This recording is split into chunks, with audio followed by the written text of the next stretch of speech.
Get this committee hearing called to order. I want to thank you all for joining us for our third Public Utilities and Sustainability Committee hearing of the year. Last November, Council approved a new rate structure for our utilities that expanded eligibility for the city's utility discount programs and increased rates for all Columbus Water and Power customers. The decision to increase rates was not made lightly, and there were a lot of community concerns around the impact of high resource users on the system and how we are growing as a city. In response to the community and questions and concerns, Council amended the ordinance to require a mid-year review of our discount programs, the impact of water utilization, and the corresponding cost of service provisions to regional high-capacity users.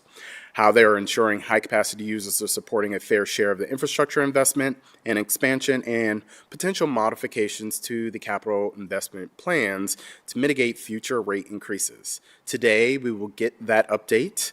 Before we dive into the presentation, I want to give the floor over to Vice Chair Remy to say a few opening remarks. Thank you very much, Chair Weich, for holding this hearing today, and the committee whose work is more present in the minds of our residents more than ever.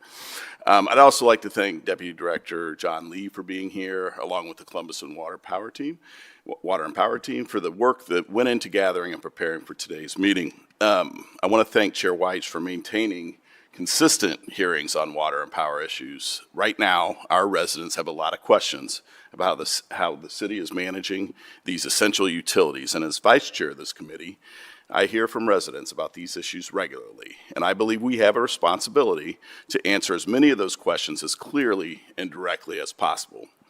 Residents deserve to understand how their government is working to ensure reliable access to water and power, how we are addressing affordability, and how we are planning for the future needs of our growing city. While I have full faith in the department, I deeply appreciate the opportunity to check in on our progress, our challenges, our opportunities, and the decisions ahead as it relates to these essential services. So with that, I look forward to the presentation today and the discussion that follows. Chair, back to you. Thank you, Council Member. Here to present on behalf of Columbus Water and Power is Deputy Director John Lee. Deputy Director, the floor is yours. Good afternoon, Council Member Weich and Council Member Remy. Thank you for having us here today for this hearing. My name is John Lee, Deputy Director at Columbus Water and Power, and with me is Noah Udom. Noah is our Community Relations Representative at Columbus Water and Power and a member of our outreach team. Noah's helped with updating all of our marketing materials, attending all of our many outreach events, and tracking delinquencies, developing new tracking tools, all sorts of things, just to name a few. As we dive in, as mentioned, we had an amendment to Ordinance 3082-2025, which passed in November 2025, and Columbus Water and Power was to provide a report to City Council looking at these 6 specific affordability and rate-related topics. So today my presentation will focus on the highlights of these 6 items. And I will note that we will present a more formal, detailed report to Council per the amendment prior to June 30, 2026. The next 2 slides kind of detail an executive summary of the things that I'll talk about today on these 6 topics. Really the big picture is that affordability remains a major priority for Columbus Water and Power. We have significantly expanded our outreach efforts. Participation in our discount program continues to grow, and delinquency levels remain generally stable. At the same time, we're balancing affordability with the reality that we've got major investments ahead of us, capital investments. We also want to make sure that high-capacity users are paying their fair share. Overall, our findings show that while challenges remain, particularly among renters and multifamily residents, we're making progress and have identified several opportunities to improve participation and affordability moving forward. So what have we done so far in 2026? You can see here that first we spent a lot of time looking at how we can improve access to assistance programs and make them easier for customers to understand and use. We've rebranded our program as the Income Qualified Program. We've increased presence in the community, expanded social media, outreach, added staff dedicated to affordability and customer assistance efforts. We've also worked closely with community organizations, hosted many events throughout the city, and really started using data. And I'll talk a lot about data today as I dive into the presentation, and where there may be a large number of eligible customers who aren't currently enrolled. This has really shifted our approach from waiting for customers to come to us to proactively meeting customers where they are. So what we started, again, was with research. We started benchmarking kind of where we stood in relation to other utilities. We researched 19 utilities there on the left of the slide there from around the country, and met directly with several of them that have nationally recognized affordability programs. And these conversations really helped us understand what's been working well in their communities and their utilities, what challenges they've encountered, and how Columbus can really use some of those practices while avoiding some of the mistakes as well that they've made. Deputy Director, and my apologies for interrupting there. Just before you go on the benchmarking, were there challenges that were being experienced by these similar communities that, were kind of common? Anything that you can kind of share from that benchmarking? I would say that the biggest challenge that they're facing, like we're facing, is enrollment, and getting over this 10,000, this 10% type of level. And we've seen some creative solutions. They've got kind of a different governance structure. They've got a little bit more flexibility, some less accountability where they can do some auto signups and things like that. So it varies, but there was some communities that really had high numbers, but they also had very flexible types of sign-up processes, where ours are a little bit more Rigid. Stringent. Thank you. Sorry. So as we dive into the first one on delinquencies, when people hear about our rate increases, one of the first concerns is whether customers are really falling behind on their bills. The good news is that we're not seeing evidence of widespread financial distress among customers at the moment. Delinquency levels today are generally similar to what we've seen before the pandemic. Right there in that slide, it shows you kind of the years from 2001 to 2006, and in 2020, it's not shown there, but that was kind of the peak of the pandemic. In 2021, there was significant delinquencies at that time, but they've gone down. This chart here shows really what's happening in 2026. It's important to remember we're still very early in evaluating the impact of the 2026 rate adjustments. Most residential customers are billed quarterly, which means we haven't really seen enough billing cycles at this point to draw firm conclusions. We are migrating to monthly billing across the board later this year, so we might see delinquencies go down due to that. At this point, we don't see evidence that the recent rate increases, as mentioned, is showing any kind of major delinquency behavior, but again, we're continuing to monitor it. Here on this slide 11, one of the most valuable findings from a detailed study that we've been doing in 2026 on delinquencies is that delinquencies really not evenly distributed across the service area. There are really clear geographic patterns that we've noticed. And you can see here that 9% of delinquent accounts are enrolled in our discount program. So we've got basically a lot of delinquencies, but not very many enrollments in our program. In many cases, we found that customers who are becoming delinquent aren't the same customers who appear to qualify for assistance programs but are not currently enrolled. This tells us our biggest opportunity may be helping customers before they fall behind. Here on this slide, in this graphic, approximately 40% of delinquent accounts are located in areas where we believe there are large numbers of eligible but unenrolled households. This is important because it gives us a roadmap. Rather than trying to reach everyone the same way, we can focus our outreach efforts where they are most likely to make a difference.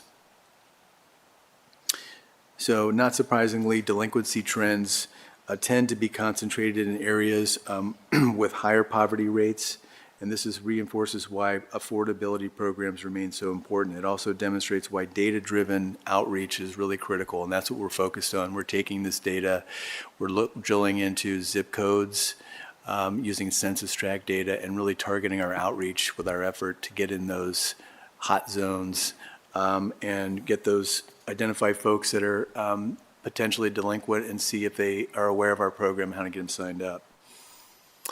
So here on this, really our strategy is pretty straightforward. We want to connect customers with our assistance before they become seriously delinquent, as I mentioned. We've improved our collection communications. We're expanding awareness of our discount programs, looking at increased payment flexibility, and focused on early intervention. The results so far have been encouraging, but delinquency remains manageable, and enrollment continues to grow. I wanted to touch a little bit on the affordability analysis. We conducted an affordability analysis in 2025 as part of our requirements per our consent order. And when we talk about affordability, it's important to really understand who we're serving. Columbus has experienced tremendous growth, but we've also seen significant increases in housing and other living expenses. More than 1/3 of households earn less than 200% of the federal poverty level, and approximately 1 in 5 households earn less than $30,000 per year. Those realities really help shape everything we do when evaluating rates and affordability. As part of the study, what we developed is measures of success. These were basically, 5 measures that allowed us, they were kind of gauges to see where our program stood and what kind of off-ramps we would need to take if we met any one of those 5 measures. So for more than a decade, we've been tracking these affordability metrics. We started back in 2015. It started with our integrated planning process, and again, a requirement of our sewer consent order. And again, it's encouraging that we've met all of those measures. We haven't exceeded them, so we've stayed under these thresholds since 2015. Even through COVID and inflation and significant capital investment, we've remained within these affordability targets. As part of that study, again, more information on our delinquencies. We evaluated at that time up to 2023, and again, you can see there the big spike in 2020 related to COVID. But again, we've had consistent rate increases year over year, and our delinquencies are not, showing a significant trend with our rate increases as a major impact. Looking ahead, utility bills are projected to increase as we invest in critical infrastructure. However, when those bills are evaluated relative to projected household incomes, they remain within industry affordability benchmarks. That's not to say that affordability concerns disappear. In fact, the margin becomes narrower over time. But overall, Columbus remains within a range generally considered manageable. As are noted in our affordability condition, it's basically a medium burden at this time on our customers and our residents. All right, so let's move on to number 2 as far as how things look with our discount programs. This is probably the most encouraging part of the presentation. You can see here that participation has grown steadily over the last several years, and we're now approaching almost 10,000 households. That's just here halfway through 2026. You can see for years we've been kind of bumping up and down around that 6,000 mark. So this growth didn't really happen by accident. It reflects deliberate outreach, process improvements, and stronger community partnerships. This slide was actually developed by, the dashboard was developed by NOAA, and it shows a lot of information on here. It shows a lot of metrics that give us a quick snapshot of our program. You can see so far in 2026, we're able to track the percentage change from 2025. We're already up 17%. And the total amount of savings, we track that. It's over $1 million to residents. It also shows a breakdown of applications received for power and water, whether they've been approved or denied, and what percentage is senior versus non-senior. So very good information that we just not have had in the past, just because we haven't had a team dedicated to this. Deputy Director, just real quick before you leave the side, just on the duplicate duplication piece, is that I am already enrolled in the program and I have applied again, or? Exactly. Okay, all right. That's what that is. The next slide here, back to some more graphics, shows our participation in the discount program. The green dots mapped against percentage of the Columbus population below the 200% of the federal poverty level. This information really was very illuminating to us. It shows that when we look geographically, enrollment is concentrated in many of the same areas where poverty rates are the greatest. So that tells us we're reaching many of the households we intend to reach, but at the same time, the map also shows where significant opportunities exist. Next, item 3, we'll talk about details of our community engagement plan, the things that we've done, and discuss discount accessibility for multi-units and master meter properties. Really, one of the biggest changes we've made is simplifying the customer experience. We've done this in the last few months. We reduced paperwork, we've streamlined the process, we've created a single application that can be used. We've seen a lot of success in mailers, a lot of enrollments through mailers we've sent out and from our website. So these changes have made it easier for customers and landlords to apply and easier for staff to process applications. You can see here more updated collateral. This is like a hot card that we can place at various venues with all the information needed to apply. Very simple, quick QR code. Use your phone and you can apply just on your phone. So the next slide, more changes we've made. We've expanded our languages. We only had, I think, 1 language, so now we're up to 3 to 4 languages. These are languages that are commonly spoken here in the service area, so that's encouraging. We're tracking, all this data, how many applications we're getting from events where, multilingual type of events or locations where it's largely different languages being spoken. Here you can see a list of all of our community partners that we've been engaged in, and this has just really been a full court press on our partnerships and hosting a lot of events to really understand, the community and how we can work together with these partners. And we've kind of come up with some common themes, and we're working on a strategy about how we can continue to provide our collateral at these places, and we can share resources so we have kind of a more of a global type of assistance effort among all the other assistance options out there through these organizations. On this slide, there's just a snapshot of all the outreach events we've done so far. You can see there with those bar graphs, if you can see them, that we've concentrated a lot of efforts in the north and south area. We've had over 14 events that we've attended or hosted in the north area and the south area, around 10 or so. So we've got some more work to do on the west side and the south side.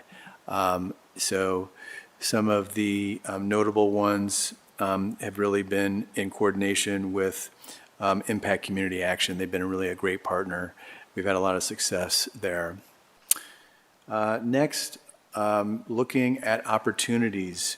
We looked at areas of the city to provide the most opportunities for sign up. This opportunity analysis is really one of the most eye-opening findings. We found that there's tens of thousands of households that appear to qualify for assistance but are not currently enrolled. A lot of that was, again, back to this data.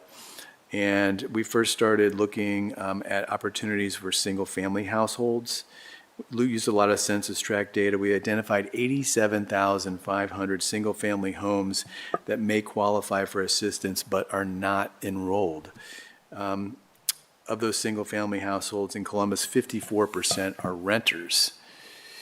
Then we looked at multifamily, and again, using census tract data, we identified 65,000 multi-unit households that may qualify but are not currently enrolled. So really, in summary, many people assume that the largest opportunity is multi-family housing, but the analysis actually shows a larger population or opportunities among single-family households. But both groups represent significant opportunities to move forward, and obviously there's a lot of work to do to reach these potential enrollees. In addition to Columbus, we also looked at opportunities for suburban customers that can take advantage of the discount program. Anyone in these suburban communities that gets a direct bill from us can qualify for the program. You can see we've got a lot of single-family opportunities, in particular in Reynoldsburg and Grove City. We also looked at our power customers and found that 42% of our power accounts earn less than 200% of the federal poverty level. So overall, though, we've got a very large customer base with affordability needs. I think that's the clear message that we're finding from this data analysis. And we've got a good knowledge base and data resource really to start building out and refining our outreach opportunities going forward. So let's talk a little bit about our multifamily challenges. It really does remain one of our biggest challenges and always has. When you look at our signups, I would say about 10% is in the multifamily area. Many residents don't receive a utility bill directly because the property is master metered and utility costs are included in rent. That makes it much more difficult to ensure assistance reaches the people it's intended to help. In many cases, we have landlords that are not able to show how they're passing on the discount to the customers, and this is a requirement of our program. Now, you had asked Councilmember Weich about what some other communities are doing. They don't have that. That's an example of a requirement that we have where we've seen are just signing up customers without any kind of income validation or anything like that. And so that's an option, but we currently cannot do that based on our regulations. So what we've done as far as multi-units, we've looked at ways to adjust the utility allowance structure. So with multi-units, particularly these organizations, Community Housing Network and CMHA, they've got a utility allowance. And really we found that they can't make changes to that. That's a federal type of form and requirement. And we thought we had some big wins there by basically getting the discount passed on through that process. It didn't work out that way. We asked about whether we could modify the lease. There was a lot of restrictions and constraints around that. So again, I think it's really about understanding, and educating about the environment with multifamily. So it's an ongoing process. So right now our approach for multi-units that we think is going to be effective is we're really, again, reviewing our policy changes, looking at best practice from other utilities to improve participation. There's really no perfect solution, but we believe there are opportunities to modernize the program and improve access. Some of these solutions might be credits on power and gas bills. We've talked about that. We've had some conversations. We found that, it gets kind of in the legal environment, the legal realm about what we can, what we can't do with different utilities and data sharing, that type of thing. We've looked at rebate checks and even landlord incentives. Some of those are some things that are happening out with other utilities. Next, we'll move into high capacity users. We'll talk about utilization and the cost of service to high capacity users. So basically transitioning to a different topic here, but part of the requirements for the ordinance. When we think about large water users, it's important to remember that infrastructure is really designed to meet peak demand, okay? Not average demand. The challenge isn't necessarily how much water a customer uses over the course of a year. Often it's how much they use at one time. Okay, and when we talk about, I'm talking like commercial customers particularly, really that's what drives treatment capacity, storage requirements, pumping needs, and future infrastructure expansion. What we're finding as the region grows is that we have to continue monitoring these peak demands and look at other innovative ways to manage water and wastewater services. I'll touch a bit on reuse, as you see there on the slide in the presentation. When I talk about cost of service, really The principle behind that is that customers should pay costs that are proportional to the demands that they place on the system, okay? We typically complete a cost of service study every 3 years. We've seen a lot of changes with consumption in the region, and we're monitoring this very closely. And so we're finding that some of the changes in the industry regarding cost of services are changing. They're changing rapidly as far as rate structure changes. And so you are aware that we did make a major change to our commercial rate structure in 2026. It's effective now with uniform rates for commercial companies, and we also increased our capacity fees. We're currently exploring water reuse and the costs and benefits of this type of investment. Incorporating this infrastructure into our system may lower peak demand and may allow us to reduce future treatment and transmission investments. We're currently evaluating what a water reuse rate may be and an associated water reuse capacity fee. All right, next, number 5 here, we'll talk about kind of the fair share, of use with these high capacity users and fair share strategies. We're currently evaluating several approaches to better align costs with system impacts. So again, that includes potential rate structure changes, a high peaking customer classification that we've been exploring.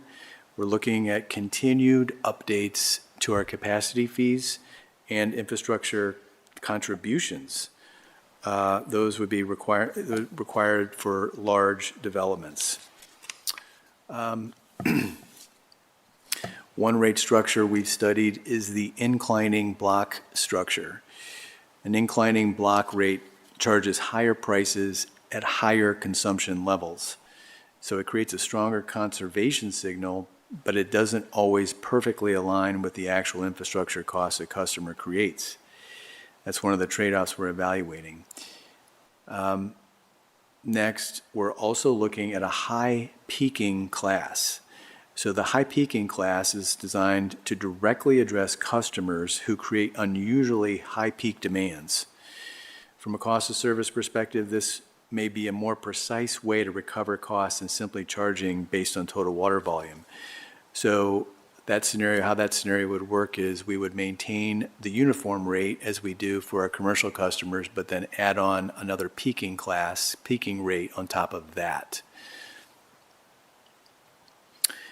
Next, we will talk a little bit about, this is kind of a subset of this, is the capacity fees and the connection fees to ensure high peaking users support infrastructure expansion. That's very important. This is a very common type of charge in utilities. So as we build home road water plant and other infrastructure, we're evaluating whether our existing capacity fees are adequately reflecting the cost of serving new growth. That's the operative word there, new growth. The objective is to ensure future growth pays an appropriate share of infrastructure costs rather than shifting those costs entirely onto existing customers. Okay, so we're looking at different capacity fee methods. You can see there right now we do number 1, the buy-in method, but we're looking at the incremental method and the combined method or hybrid method. And as noted, we recently increased our capacity fees. We had not done that in over 20 years. I talked a bit about that buy-in method here. This slide shows on slide 55 our current capacity fee based on the buy-in method and what it would look like under a hybrid method. So in this case, when you look at the hybrid fee method, is again incorporating future capital investments, specifically, say, the water plant. And you can see there that residential customers that typically have a 5/8 inch or 3/4 inch meter, yes, they would experience an increase. All of those would go up 528%. But it gets really big and really costly on the high 12 inch and above meters. So as we look at options for capacity fees, if we go full incremental, that could even increase these fees even more.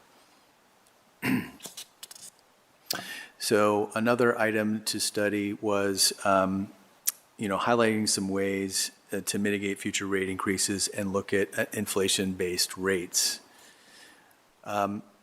So overall, we're constantly evaluating ways to reduce rate impacts through financing strategies, project sequencing, and looking at all grant opportunities available. There's not a lot of grant opportunities for utilities. However, there are limits to what financing strategies alone can accomplish. We've got a lot of investments per our capital plan that are driving our rate increases. We've got our new water plant, we've got consent decree requirements, we've got growth-related projects, upsizing sewers, large diameter improvements, we've got lead line replacement projects. So some of the things that we're looking at is how can we be creative? How can we, looking at our loan terms, can we extend loan terms to the life of the asset? Kind of match that up a little bit closer. How can we prioritize our projects?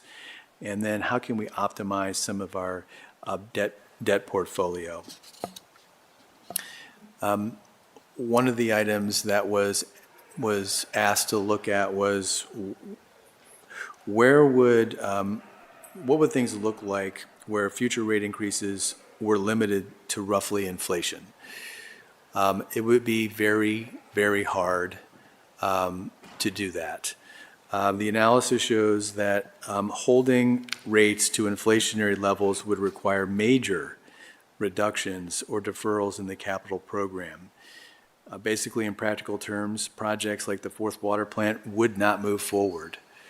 The debt service on the plant is just enormous, and the added revenue is needed from those rate increases. The current revenue base without rate increases could not sustain our levels of debt service due to our capital plan, even just ones that are already, basically a principal and interest that we're already paying on.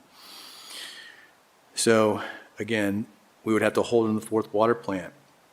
While that may reduce short-term rate pressure, we would likely have to increase long-term costs and create future reliability and capacity challenges. We have to restructure our debt. We could not issue any new debt, and we could potentially, as noted there, have a negative cash balance by 2032. So inflation-based rates, when you think about inflation, you think about the consumer price index. I have this noted here. We're talking around 2.5 to 3%, and that's kind of what I modeled. There are other indexes out there that are not common, but the producer price index and the engineering news record building cost index, those tend to be a little bit different than the CPI, a little bit higher. So those are some of the things that we'd have to consider, and whether the overall inflation rate, whether we're talking about a combined bill or per, enterprise. So I'll wrap up here with some closing remarks on some of the recommendations and affordability strategies that we're planning. Again, we're focusing on what's working. We've seen here, based on the number of signups, we've got the recipe for success here. I think one of the biggest things that's really moved the needle has been the dedication and the building of our staff. I mean, we really started building our staff up under Nina Brooks with Noah and his team members. They're not here today, but we've got a total team right now of 6. They're basically intaking. We've changed our intake process. They're intaking applications. They are researching out in the community, establishing those partners, and just very much boots on the ground. So I attribute a lot of our success to their efforts. And again, data analysis, that was really critical, and that was foundational in really helping us kind of target our approach, really looking at those eligible participants and kind of making the assumption that people that are experiencing delinquency are likely folks that would be eligible for our program. And again, it gets back to awareness. How do we get out there? How do we what is the solution? Is it, a neighborhood hub? There's all sorts of options, and those are kind of things that we're exploring with some of our partners that I shared before.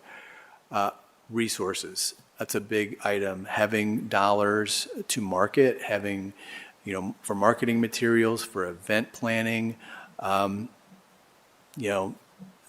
takes resources and takes money to hold events and do things. Even media, we have a new media and advertising campaign that we're starting up. We've already got scripted media promotional advertisement about our program. We're ready to release that this summer. Again, that's very expensive, any kind of media. We're also working with our rate consultant on what we can do, as far as, rates with rate revenue. And, can we use some of that to bolster some of our resources for our CAP program? We're also, again, as I mentioned, looking at donations. We already have a donation program set up for resources. It hasn't been that successful. Part of it is attributed to marketing. We're looking at creating a partnership with Columbus Foundation, so anybody can donate. That seems to be, I think it's the Giving Tree or something along those lines. It's been very successful. So we're working with them. More continued sign-up events in 2026. And again, as I mentioned last fall, some of the things that we can do with our internal regulations, which we would bring forth to the council with our rate ordinances this fall about, some flexibility with some of our current practices. And again, looking at our shut-off process and what can we do there. And again, finally, auto enrollment. That's a really big one. That one would really move the needle, but we've got, number one, no authority to do that, and we're having challenges really getting data, like SNAP data. If we had SNAP data, we could do all sorts of type of lookups and evaluations with our current accounts, but that is something that it's just going to take some time to establish those relationships and those data sharing agreements. It really gets down to that. You have some community resource agencies that have access to those, but we're not a community resource agency, so we're just looking at some creative ways to develop those partnerships. So with that, that's the end of my presentation, and we'd be happy to answer any questions. So first, Deputy Director, appreciate you kind of walking us through that and the time and attention to kind of put this report together. I know many of the colleagues are looking forward to seeing the full report towards the end of this month to kind of share out. And seeing the data is extremely helpful, right? I think I came in with the preconceived notion that, hey, the biggest potential is probably our multi-unit buildings, just given the challenges that we know exist. So to see that, hey, we have actually more single-family homes that actually could be enrolled in the program that we're not reaching is helpful as we look to different strategies. I go to what public safety does, where they do community canvases and literally go door to door to kind of hand out information. For some of these zip codes that we know have the biggest potential, I'd love to see us organize a potential neighborhood canvas to go out. The fact remains, people still don't realize that this program exists. I just happened to be online checking out the Columbus Reddit page, and there was literally someone saying, hey, I'm about to be delinquent on my bill. Like, is there programs? Are there ways in which I can get support? And I'm like, have you talked to the department? Like, it's okay to reach out to customer service to kind of walk through the different options that exist, especially around the CARES program, which was kind of my first question because I'm auto-enrolled in my bill pay, so I don't receive a bill, and it's an email, and it lets me know it's about to come out. Are there ways in which we can, connect with those folks like me who are already auto-enrolled to say, hey, would you consider an additional $1 or $2 to kind of support our CARES program to kind of help bolster that? Councilmember White, that's a great idea. We don't, it sounds like, again, yours is just recurring. The way we have it set up now is, basically if you're going in there to our portal, our payment portal, and you're paying your bill every time in the portal, you're going to see, That reference. And so Yeah, you might not be aware of it because you're not going into the portal. You've established auto enrollment. So that's a really good idea as far as we could reach out to those customers directly that are auto enrolled and then send them notification about the program. And, you can either round up, and you've seen that, I'm sure, with other types of organizations, or you can do a one-time donation.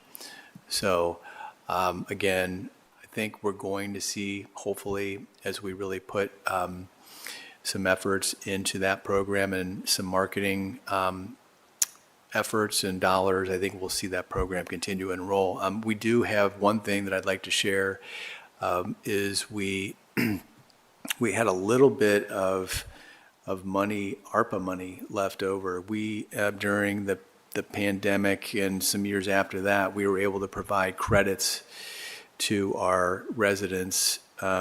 Basically, the credit from the ARPA dollars, we had over $1 million, and we were basically able to offset the rate increase through those credits. Well, we got like $34,000 left. And so what we're going to do is we're going to target seniors that are experiencing delinquency, and basically help pay those bills for them, those delinquent bills. So, yeah, a lot of opportunity, and I'm hopeful that those dollars will continue to come in and we can really use those dollars for a lot of things. I appreciate that. One more question, then I'll kick it to Vice Chair, see if he has any questions before I go on with mine. We talked about external partnerships, which I think is great. How are we engaging internal departments? Are we partnering with other departments to figure out ways to get assistance programs, awareness and promotion? One potential partnership that comes to mind when I think internal is like our housing stability division. Like, has there been conversations with the development department to talk about how we could better partner with the stability division as they get up and running, to one, make folks aware that these assistance programs exist, and two, guide folks as they're doing the application process? Councilmember White, yes, we are engaging internal partners. I would say that what we're doing that seems to be working is we're hosting our roundtable. So we had an initial roundtable at the end of March, and that roundtable event was held at Impact Community Action. That brought in members from the city, that brought in members from the state of Ohio, various nonprofits here locally, and again, we wanted to showcase our program and then learn about their program and then learn about, what are the challenges they face with their programs and signups. So we've continued that. We just had an event in May over at Columbus Water and Power where we had some internal representation. We had a member of the Department of Neighborhoods. We had a member of the housing department or division over there. So I think it's going to be fruitful.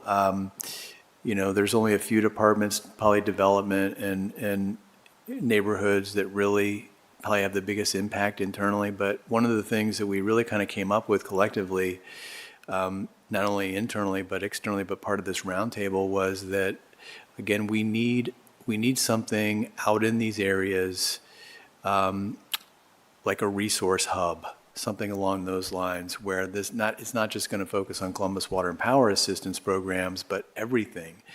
But there has to be somebody that's available there to answer questions, help with signups. So we've been thinking about that and how that could be feasible. Been working with neighborhoods in particular. They seem to be a great department where, they've got a lot of connections in the neighborhood with liaisons. So we're kind of building that out, seeing how that goes. It's going to, again, take resources, particularly to have somebody paid to help people with applications. Vice Chair, did you want to jump in?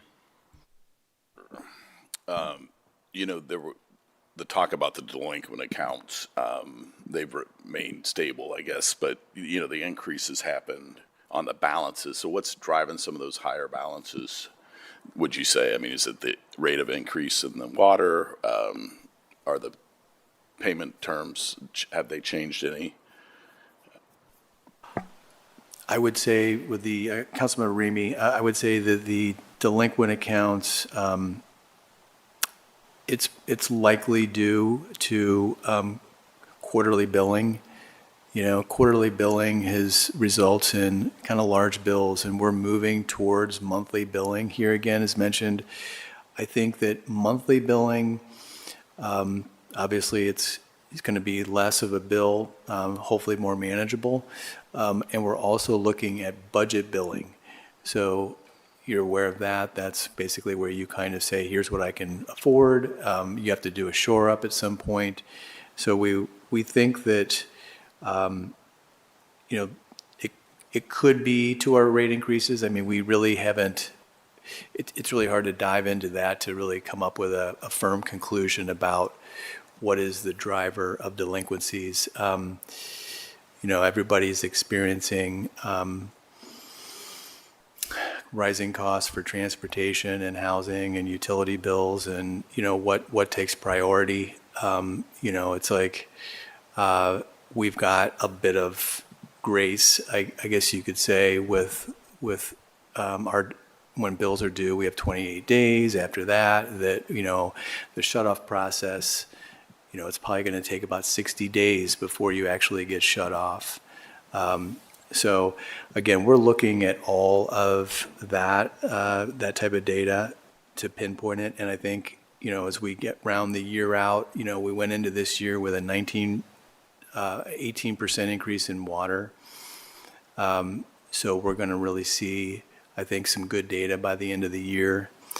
But it takes some time to really, particularly as those folks are on quarterly bills, you know, we really need to kind of get a few months, if not a year's worth of data to make some firm conclusions. When do you anticipate the monthly billing to start? We're planning this summer. Right now, we're looking at around July, August, if everything goes well. Right now, we're in a conversion of a new billing system, so that's our plan. If everything goes well, you know, we should definitely be this year. I'm not guaranteeing that, but as far as that date, but that is our target. So, you know, tell me about, I want to understand what the process is. When an account goes delinquent, what happens after that? Like, are letters sent? Are calls made? What happens? Sure. When an account goes delinquent, you know, you've got 28 days. You got 28 days. Well, let's say this: whenever you get your bill, you have 28 days to pay. And then after that, if you're delinquent, I think after about 2 weeks or so, you're going to start getting a letter, and then you're going to get another letter, and then you're going to get a postcard, and then a postcard is going to be, that's like your kind of your final notice that you're going to get your water turned off. And so, you know, again, that can span quite a while, and we're very, you know, we're very flexible with payment plans and things like that. If they can reach out to us, and if they've got, you know, a situation, particularly a leak situation where something unforeseen happened, and, you know, they've got $1,000 bill, and, you know, the toilet was running, and they didn't know it, and it was just, you know, ran up the bill. We can work with customers to keep their water on, and but also put them on a payment plan. The last thing we want to do is shut off somebody's water. And what we're doing is with our conversion over to our AMI meters, that's really going to help customers. They can log into the portal, and they can go onto they can actually see their meter data. You know, they can see what they're consuming. I think that the big question is, you know, are these high bills are they resulting from leaks that people don't know? That's a lot of research we'd have to do, but giving the customer that opportunity to see that day-to-day, hour by hour, I believe it is, data, I think is really going to be helpful so they can get in on the front end before the bill is actually issued. And there's going to be some notifications, I believe, that are part of the system that would, send out alerts. So, with technology, we're going to be able to do some good things for our customers and help them hopefully keep those delinquencies down. Could you send over that series of letters and postcards to us so we can have a view? Because my next question is does it say anywhere on there, like, give us a call, there are discount programs available, there is, obviously payment plans, but certainly the fact that we only have 9% of the delinquent accounts enrolled in the discount program gives me some concerns that we're not doing the proper outreach to see who else is eligible. Yeah, Councilman Remy, your comment about, on our postcards, do we have anything that talks about our discount program? I don't believe we do, and that's one thing that we are aware of that, and something that we're looking at changing. So I think that we can share that with you. Again, I don't believe we do. I don't believe we've made any changes at this point. So again, it's a great idea, and there's a lot of numbers on there right now where they can call our customer service center, and the customer service center staff is, that's one thing that they do offer and talk to customers that are in that situation. So they even go down that track. That wasn't going to be a follow-up question. They go down the track of saying, I don't even know if you can ask if they're on any type of benefits, but certainly to try to pinpoint whether or not they're eligible for a discount program. We do, yeah. That's part of our script that we've, talked to our managers of the call center to be like, these are things that the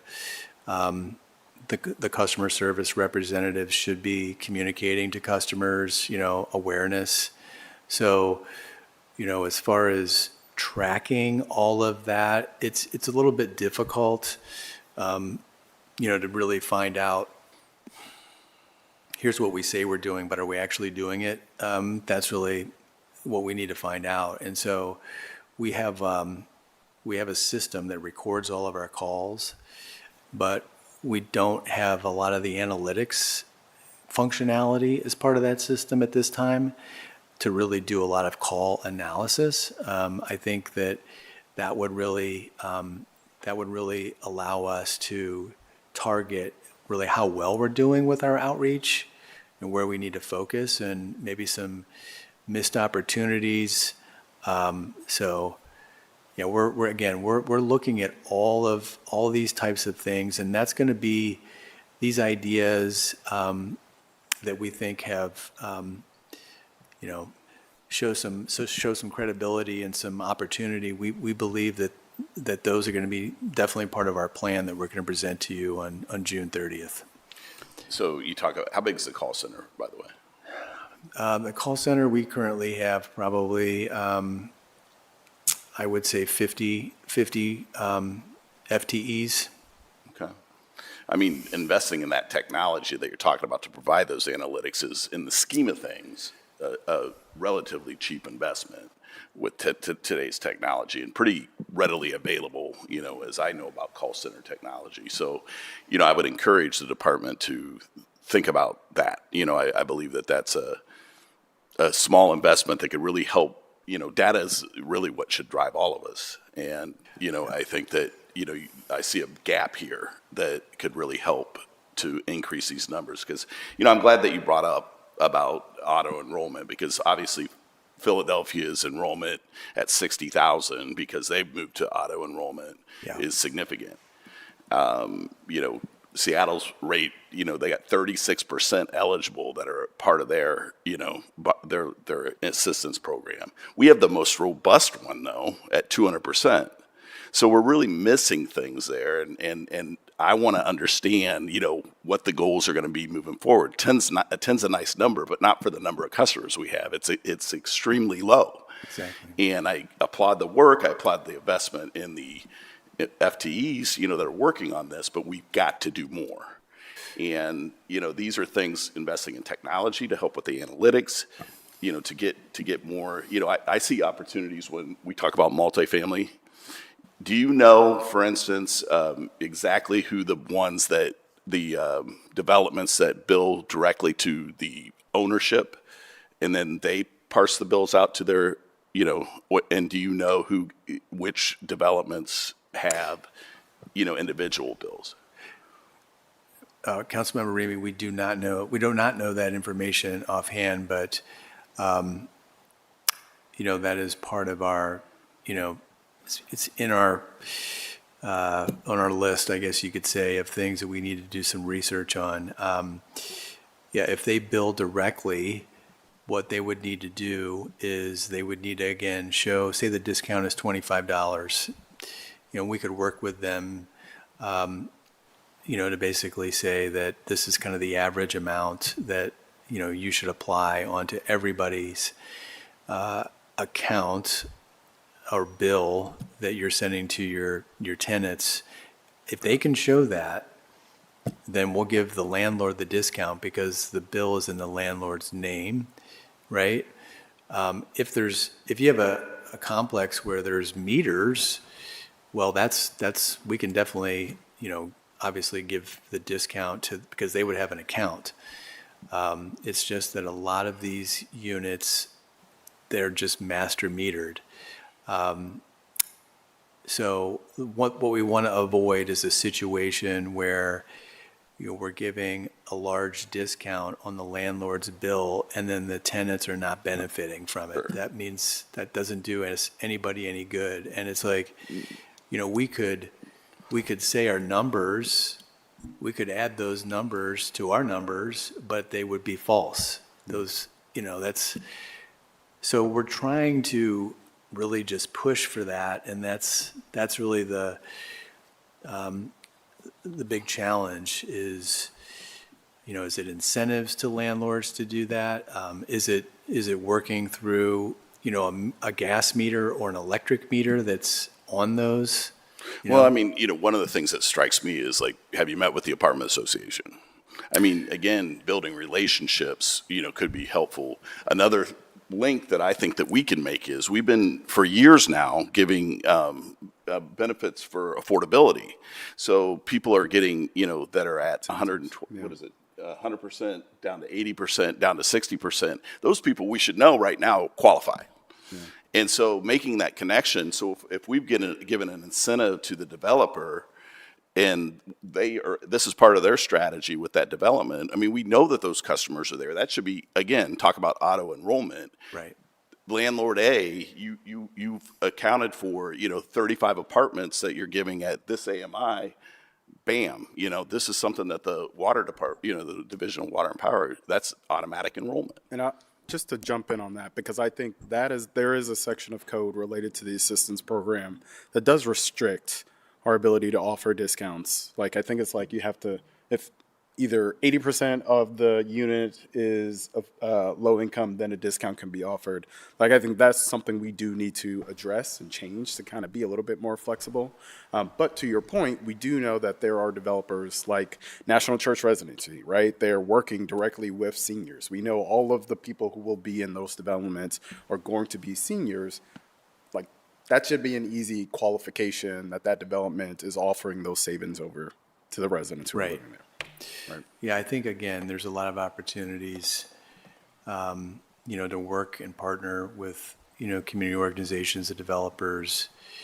And I think, Councilman Remy, to your point about the percentages in those other communities, what we found was, yeah, they were taking data and making assumptions, and probably reasonable assumptions, and applying the discount just, we believe that you are eligible, and therefore they weren't even taking any kind of intake, no W-2s. No. When was this again?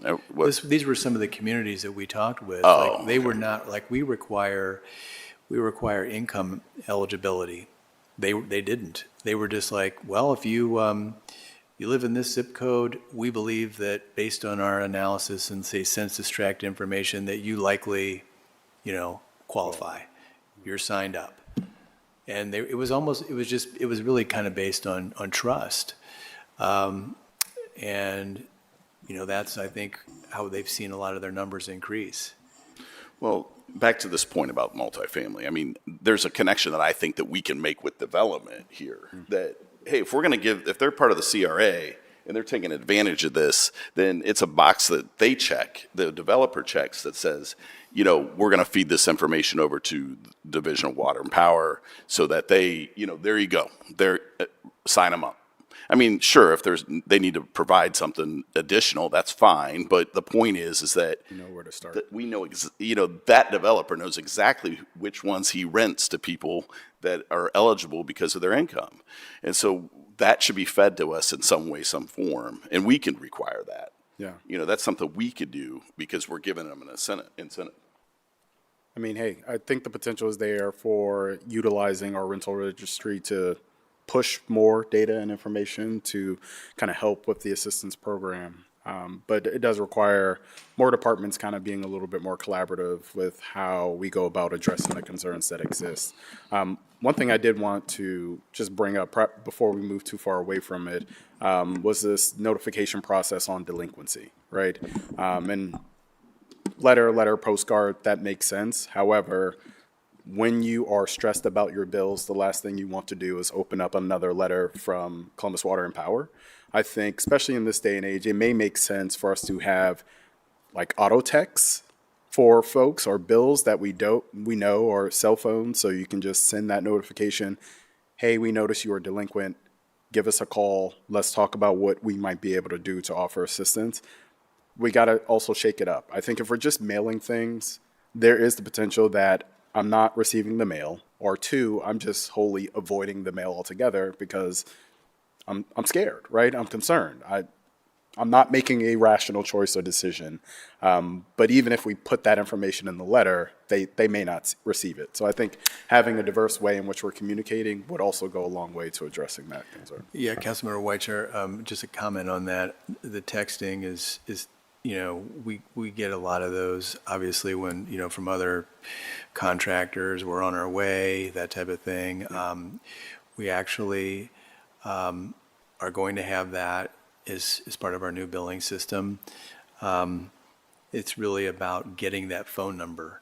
We've got a lot of accounts, so how do we, for accounts that don't have a phone number to text, what is our strategy and our plan for, soliciting that phone number? So that's going to be something we have to think about, in kind of our communication, and then, hopefully we can start getting a lot, and we're looking at ways where, you go to the portal and, integration of technology where, a customer goes there and then technology is able to identify and maybe even throw up a little chat and say, hey, we noticed that your account does not have your phone number on here. And so things like that. I think, again, technology, data, everything, we can do a lot with it. And I think that in the next few years, we're going to see a lot of major advancements and hopefully a lot more signups due to that investment in technology. Do you have email addresses too? I mean, talk about mixing it up. If you didn't have a text, you could email type of thing. Or is that not something you have? We don't have a dedicated email, I don't believe, for the assistance program. We have a standard type of. No, I meant, do you have customers' emails so that you could communicate out that way? It varies.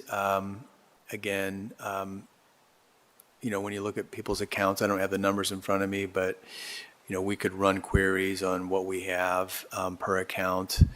We like to collect Social Security numbers and things like that, just so for collections, that's something that really helps with tracking down folks that do owe us money. And so, yeah, all of that data, an account profile really, really helps. Emails, phone numbers, and Social Security numbers. I mean, I have a couple other properties outside of Columbus, and they have online billing and online, so you have to put that stuff in there because they're giving you the notifications that way. I just think that if you're just resting on mail and postcards, there's two other opportunities there. I mean, not in every case, of course, but, the fact that you're not emailing them and not texting them, kind of, we're leaving it, we're back in the 50s again. And so, my big frustration with government is that, and especially the city of Columbus, we got a new website 2 or 3 years ago, and we got to 2005 from the 90s. So that was our investment, the millions of dollars investment, and we got to about 2005. And that's pretty much par for the course for the city. And it's just frustrating to me, especially with you guys with enterprise fund money, that these investments, which again are very small, these should be no-brainers. Yeah, and that's actually a point in your presentation that actually surprised me, where you're not actually using enterprise dollars to support the utility assistance program. Is that accurate, or am I wrong in that assessment? Councilmember White, Councilmember Remy, there are limitations in discussions with the city attorney's office and some opinions on that. So that's something that, again, we have to discuss some of those legal interpretations about our discount program.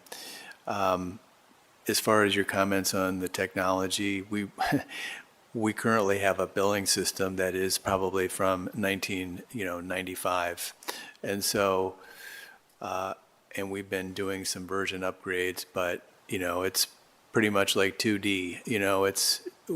This new system is going to be great. When is that going to go into effect? It's going to go into effect in September of this year. Oh, so that then allows the Yes. opportunity. So for what we're doing is we're moving to a whole new billing platform. And we're also, again, incorporating the AMI data. We've got a new portal that we're going to be releasing. So that's like a customer-facing portal where you pay your bill, get all this data. We've got a new bill print vendor. So we're still going to send bills out, but we're... Can they opt out, though, with the new system? Can they opt out so that if they want to go paperless? Oh, yeah, there's all sorts of opportunities. We still, I would say maybe 40% of our customers still pay by check. I'm not surprised. Yeah, it's kind of surprising. So, whatever we can do to get customers to pay electronically, if we can get their email, we can send them an e-bill, right? And so, Is it framed? I mean, will it be framed that way? It may not be today, but every time I pay my credit card bill with Citibank, for instance, it says, "Do you want to go paperless?" For some reason, I haven't said yes, and I still get that paper bill. But that's the only one. Let's not have paper if you don't need paper. Just go ahead. So, but I mean, is it framed that way when they go log in, or even on the letters it says, to go paperless, go to division? it might, Councilmember Remy, I don't know offhand, but, again, these are great ideas, just those little things, of awareness and encouragement, for a bigger reason, to really, again, go more digital with things, and the good things that we can do to help customers out by moving in that direction. So, again, in summary, a lot of good things are happening technology-wise. It takes time, as you know. We're getting there. That's all I can say at this point. Fine. One question back to monthly billing. When you finally decide when that's going to go live, how much advance notice are we going to give our customers that that's going to occur? I literally just got my letter yesterday. Yeah. Oh, okay. It's going out now. It's going out right now. And so, yeah, it's happening right now. I think, we're giving, in some cases, 3 months notice. Okay. So I think we should be wrapped up with those notifications here pretty soon. And for those folks that moved over to an AMI meter, they should already be converted to monthly billing, I believe. And my meter gets replaced on Friday, so I also look forward to that process as well. But we also need to take in consideration that we are now just building out this team, right? So it's one thing for us to have a ton of ideas. They literally didn't have the people to do this prior, and so it is nice to see that improvement. I think it is going to be important as we go forward to, one, ensuring we are setting annual goals for what those signups are supposed to look like. I think that push really motivates folks to try to achieve that. And then two, just on the delinquency rate, because we know we have not had enough time to really see what the impact of these increased bills have looked like. Come November, I think when we are talking about rates, that should be a part of the discussion, right? What if we are seeing any warning signs trend-wise related to delinquencies going up? That's something we as a council are going to want to know and going to want to see that information prior to making any future decisions. So, Councilman Marine, did you have any additional questions? No, thank you for answering the questions and certainly the presentation. I applaud the investment. Obviously, I think we have more to do, but I think that we're moving in the right direction, and I appreciate that. And again, we had a robust amount of suggestions, and certainly whatever we can incorporate would be, I think, advantageous. Yeah, we appreciate those. Again, anything helps, everything helps. We're trying to do what's best for our customers and, employ practices that are working with other utilities. And our team, again, it does take dedicated resources just for somebody to, Noah, for example, to, work with data all day, to get out to those events, to be out there after hours, setting those things up, providing, the resources, materials, and food and things like that for people to get them out and bring their materials. And so I think we'll have a lot more to share in the fall, and we'll definitely make sure that we bring more information on our current delinquencies at that time. I appreciate that. Appreciate all the time and attention that's gone into coming up with this report and for the work that you all are doing on a regular basis. I do want to host a canvas. I saw one of those areas that was squarely in my district, so let me know and we can work through that and get the materials out to these homes to ensure that folks who can sign up and get the support are actually receiving it. So thank you, Deputy Director. Appreciate all the work that the department is doing. At the start of the hearing, my office received no written testimony. However, everyone can review the presentations given by visiting my webpage on the Columbus.gov website. I want to thank you all who attended the hearing and joined us online. And with that, we will close this hearing out for today. Thank you.